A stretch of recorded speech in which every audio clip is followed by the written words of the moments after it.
I had some reading glass lenses cut, or at least the reading glass specifications that I need cut, lenses cut for my video glasses.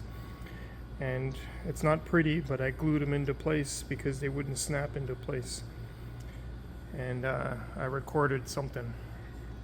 So we'll see how it comes out. I'm gonna have to probably edit it. Well, not have to, I'm definitely gonna edit it.